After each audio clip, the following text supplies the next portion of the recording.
আবারও রাজনীতির মাঠে পাল্টাপাল্টি কর্মসূচি।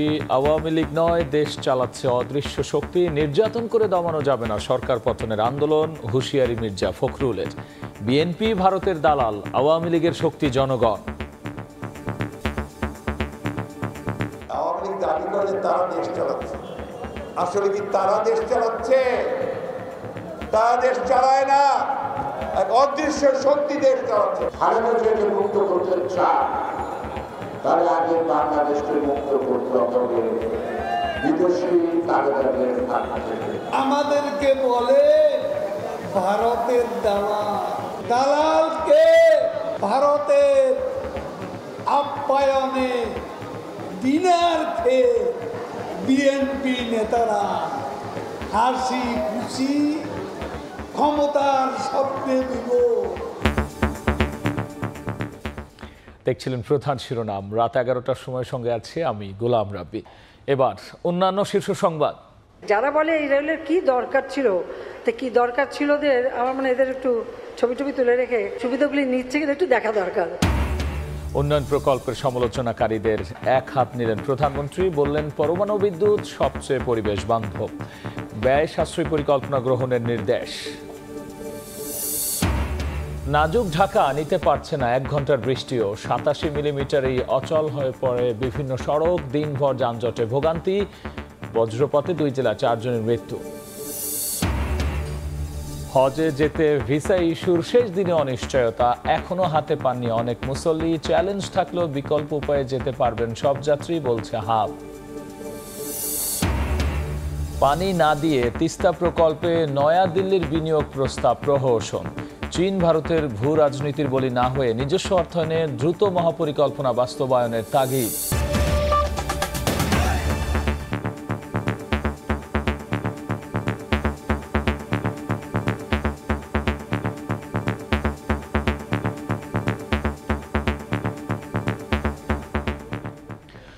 অদৃশ্য শক্তির ইশারায় দেশ চালাচ্ছে সরকার, পরিকল্পিতভাবে গণতন্ত্রকে হত্যা করছে। রাজধানীর নয়াপল্টনে বিক্ষোভ সমাবেশে এমন অভিযোগ করেছেন বিএনপির মহাসচিব মির্জা ফখরুল ইসলাম আলমগীর। নির্যাতন করে বিএনপির আন্দোলন দমানো যাবে না বলেও হুঁশিয়ারি দিয়েছেন তিনি। সমাবেশে ভারত বয়কটের ডাক দিয়েছেন বিএনপির নেতারা। মুক্তি চাই, খালেদা জিয়ার মুক্তি চাই। মুহুর্মুহু মিছিল, স্লোগানে উত্তাল নয়াপল্টন। দলের চেয়ারপারসন বেগম খালেদা জিয়ার স্থায়ী মুক্তি, বিদেশে চিকিৎসা আর বিভিন্ন মামলায় গ্রেফতার নেতা কর্মীদের মুক্তির দাবিতে যুবদল আয়োজিত সমাবেশে অংশ নিতে শনিবার দুপুর থেকে কেন্দ্রীয় কার্যালয়ের সামনে জড়ো হতে থাকেন বিএনপি নেতা কর্মীরা। বিকেল নাগাদ নয়াপল্টন ছাড়িয়ে ফকিরাপুল নাইটেঙ্গেল মোড় পর্যন্ত সড়কে অবস্থান নেন তারা। বিকেল 4টার পর মঞ্চে ওঠেন স্থায়ী কমিটির সদস্য সহ সিনিয়র নেতারা। সরকারের সমালোচনা করে তারা বলেন ভারতের ইন্ধনে একদলীয় শাসন কায়েম করছে সরকার। হুঁশিয়ারি দেন ভারত বয়কট ও সরকারের বিরুদ্ধে প্রতিরোধ গড়ে তোলার। এই রাজনীতি আপনি কিভাবে করেন? ঘাট করে না রাজনীতির মোকাবেলা করে? সেটাই তো আমাদের মূল আজকের সিদ্ধান্তের প্রশ্ন আসে। জনগণ ভোট দিক বা না দিক, ক্ষমতায় টিকে থাকতে হবে। এই সরকার একটি আপদ, সবাই মিলে ঐক্যবদ্ধ হবে এই আপদ আমরা বিদায় করি। সমাবেশে প্রধান অতিথির বক্তব্যে বিএনপি মহাসচিব মির্জা ফখরুল ইসলাম আলমগীর অভিযোগ করে বলেন জনগণের তোয়াক্কা না করে অদৃশ্য শক্তির ইশারায় দেশ চালাচ্ছে সরকার। আওয়ামী লীগের নেতারা অনেক কথা বলেন, এখন তো মুখের টুকরি ফোটে। আওয়ামী লীগ দাবি করে তারা দেশ চালাচ্ছে, আসলে কি তারা দেশ চালাচ্ছে? তারা দেশ চালায় না, এক অদৃশ্য শক্তি দেশ চালাচ্ছে, যাদের নির্দেশে তারা আজকে বাংলাদেশে মানুষের অধিকারগুলোকে কেড়ে নিয়েছে। নির্যাতন করে, দমন করে গণতন্ত্রের আন্দোলন, সেই আন্দোলনকে স্থগিত করা যাবে না। নির্যাতন করে বিএনপির আন্দোলন দমানো যাবে না হুঁশিয়ারি করে ঐক্যবদ্ধ আন্দোলনে সরকার পতনের ডাক দেন বিএনপি মহাসচিব। টিকে থাকবে না, জনগণের উত্তাল তরঙ্গের মধ্যে তা বেশি। মার্জিয়া মুমু, সময় সংবাদ, ঢাকা। বিএনপি নিজেরাই ভারতের দালাল, আওয়ামী লীগের শক্তি বাংলাদেশের জনগণ। রাজধানীর মোহাম্মদপুরের শান্তি সমাবেশে এমন বক্তব্য দিয়েছেন ক্ষমতাসীন দলের সাধারণ সম্পাদক ওবায়দুল কাদের। আর বন্ধুত্বের কারণেই ভারত থেকে সরকার অনেক কিছু আদায় করতে পেরেছে বলেও তিনি মন্তব্য করেছেন।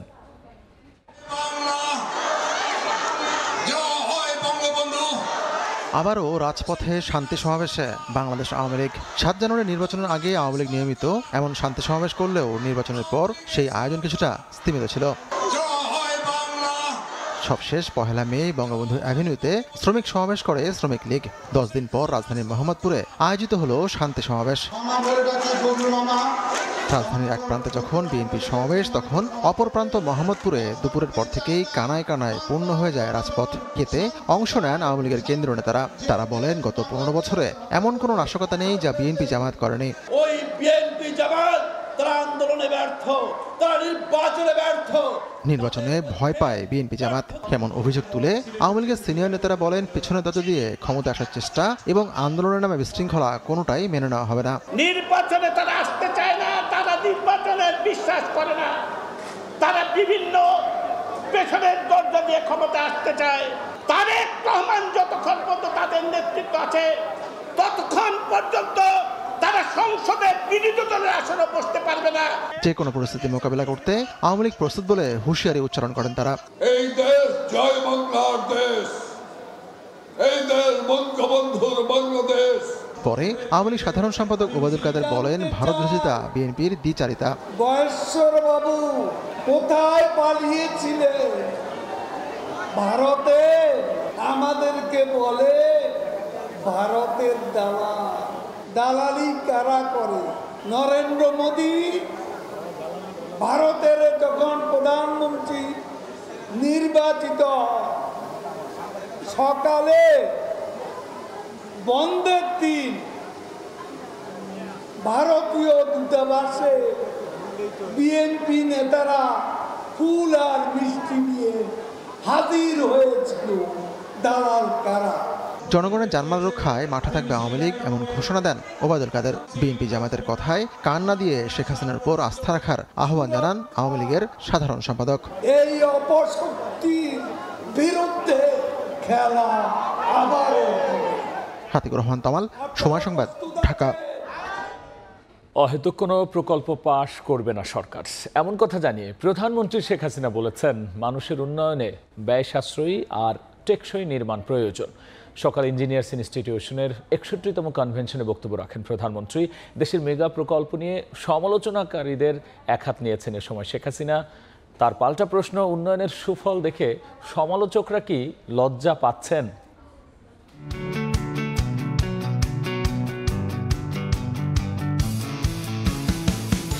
উৎকর্ষের নতুন উচ্চতায় পৌঁছাতে নিরন্তর এগিয়ে যাচ্ছে দেশ।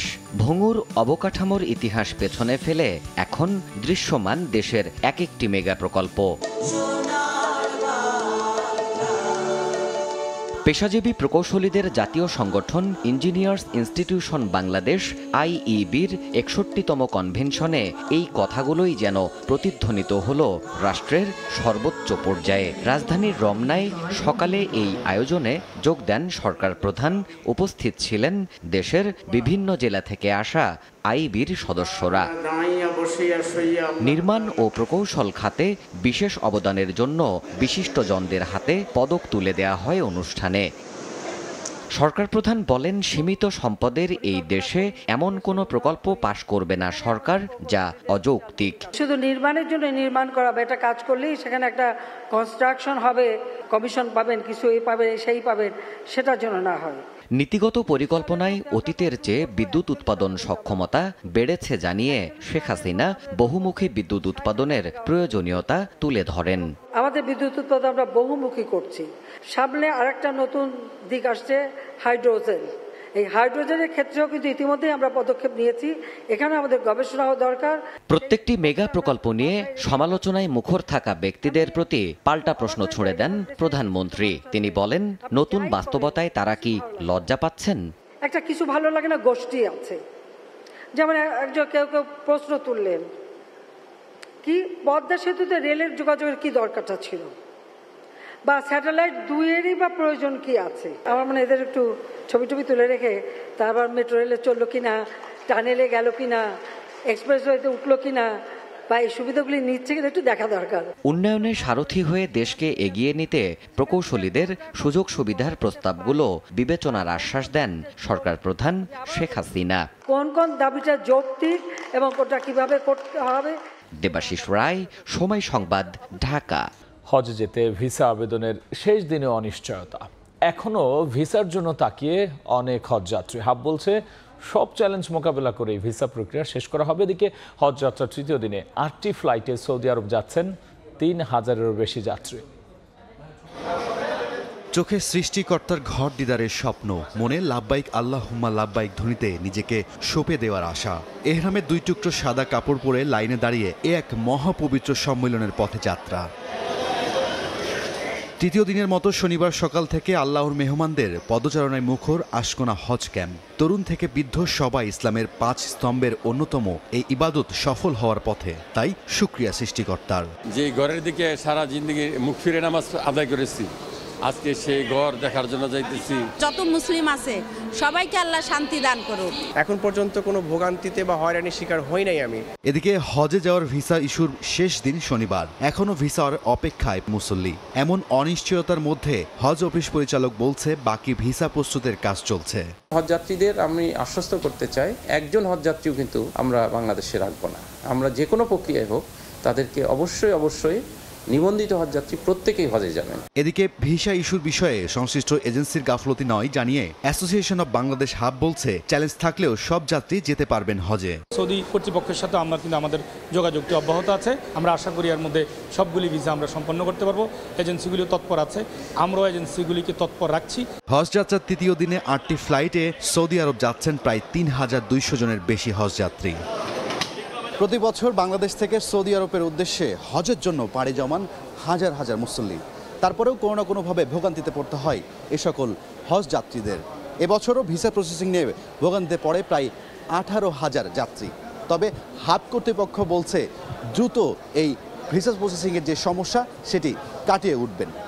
রাজুল ইসলাম শুভ, সময় সংবাদ, ঢাকা।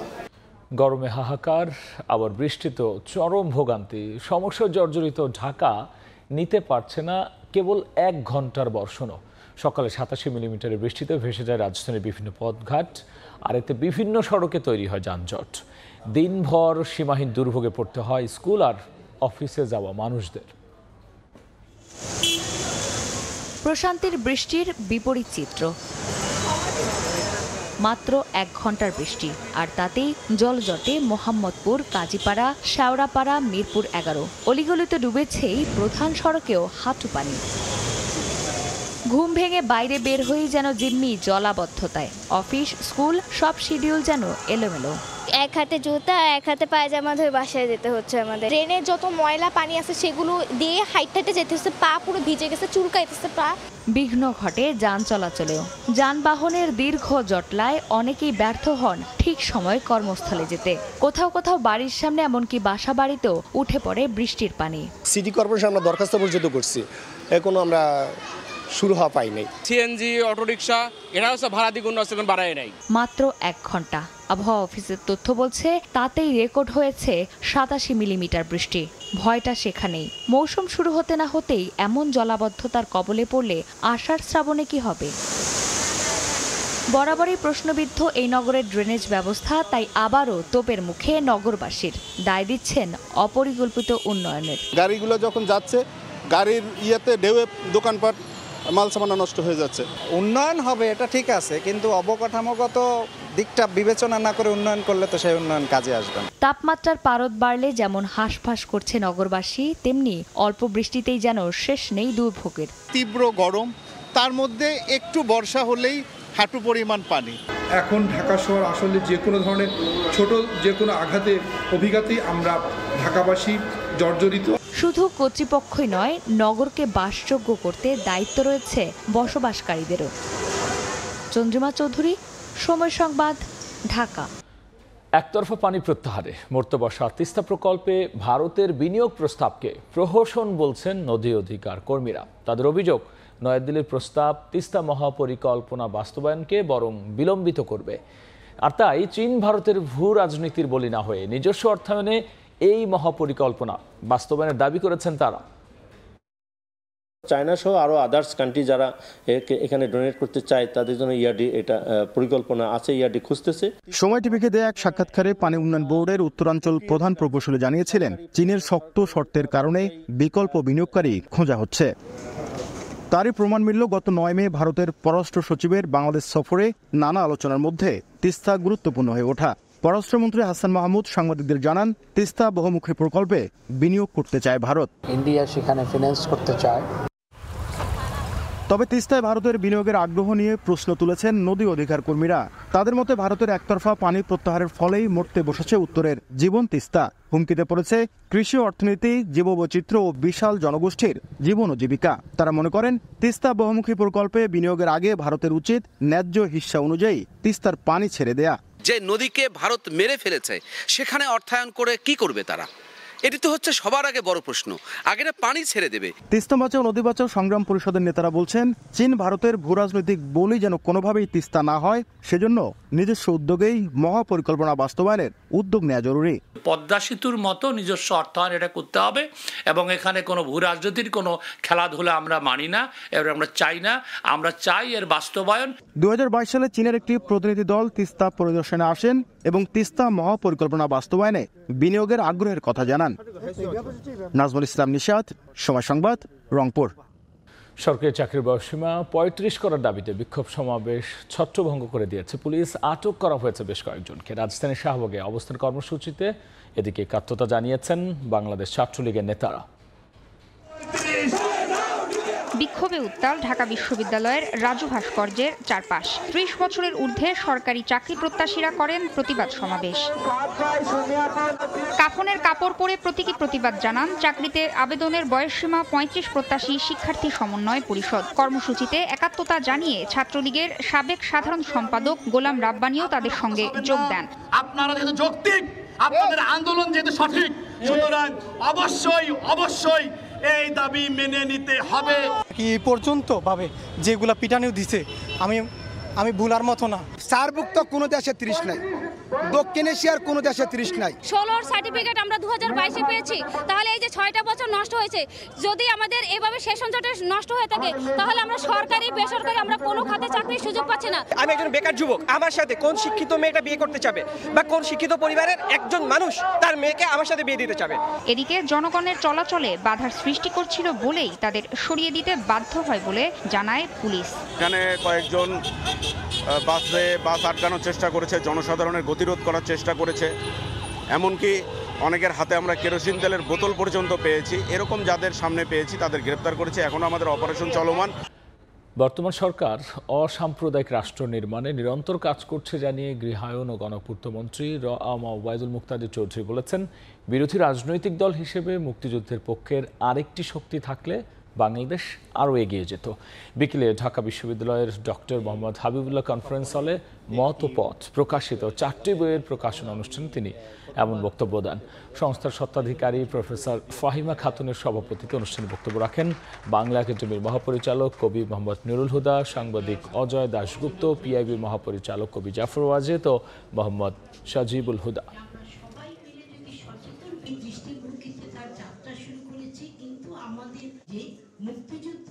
মুক্তিযুদ্ধের চেতনার কথা এমন সব মানুষদের কাছ থেকে শুনতে হয় যারা আদৌ মুক্তিযুদ্ধে বিশ্বাস করেন কিনা এটা আমার সন্দেহ আছে। একটা অদ্ভুত অবস্থার মধ্যে আমরা বসবাস করি।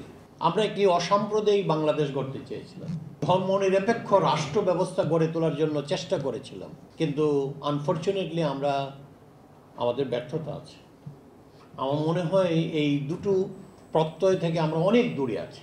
মুক্তিযুদ্ধের পক্ষের আরেকটা শক্তি যদি বিরোধী শক্তি হিসাবে থাকতো তাহলে দেশটা আরও ভালোভাবে এগিয়ে যেত বলে আমরা মনে করি।